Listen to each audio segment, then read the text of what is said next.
Okay guys, I'm here today with Hillary, huge honor for me.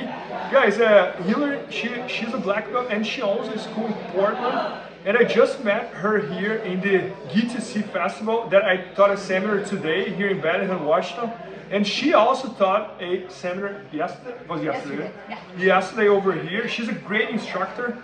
And if you're ever in the Portland area, make sure to visit her school. And today she's gonna show us here like one of her favorite moves, that's the bow and arrow choke, and all the details that you should understand when you are doing the bow and arrow choke. Okay, let's just start on the back. Yep. I think the sideways at first. Okay. I want to be. Can we actually go sideways a little bit more? This way.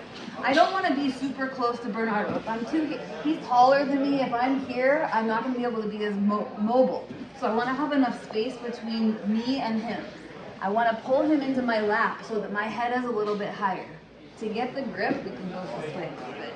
I want to feel his collarbone. I don't want to be too deep or then I'm going to hurt my wrist. But I like to step on the hip and then come over the leg or over his hip with my leg, make a seat belt. I prefer to come under rather than here because then this is going to open up some armbar opportunities and it's going to make it harder for him. I also really prefer to go over the shoulder. This is going to make it harder for him to defend.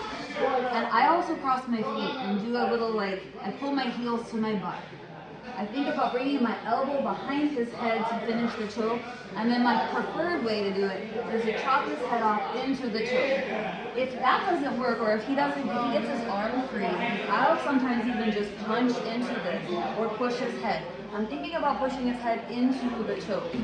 If I can keep this arm and for whatever reason he doesn't tap, then I can go to my arm bar here, or the wrist lock. But I really like to think about being able to move my hips around rather than being stuck. I'm pulling him into my lap. I think a lot of times if they're too high, they can escape. It's easy for me to move up. Yes. Got it. And I will put my feet on the hips, whether I'm on this side, this might be better on this side, to put my foot on the hip to then cut that angle. And then he's in my lap and I can say, good night. Bring my leg over. Good night, Bernardo.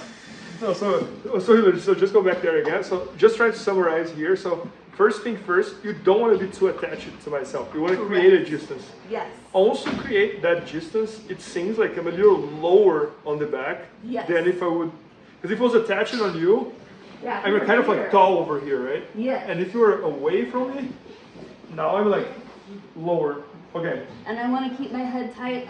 We talked about we can take a good selfie right here. Okay. If we're high up here, there's a bad selfie. Okay. But we make a good selfie here. Okay. And then you said that you don't want to place this hand as deep. Correct. So you want to go a little loose. Collarbone, thumb on the collarbone. Okay. And then I'll step on the hip. Okay. Come over, and then and I'm you're here. there. Yeah. And if worst scenario, if this doesn't work, you can still go to the armbar. Yep. That's great. No, that's awesome. Yeah. No, a lot of like very small details that most of the people when they go to the bow and arrow, they're not thinking about it. Just thinking about grabbing the collar, passing his leg over. Oh, that's awesome. Bow and arrow is one of your favorite submissions. My favorite submission. There you go. No, Yeah, that's if awesome. my students get a bow and arrow in a tournament, I will buy them a drink.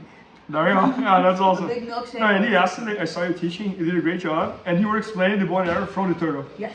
So like I can see that's your thing. It is. Yeah.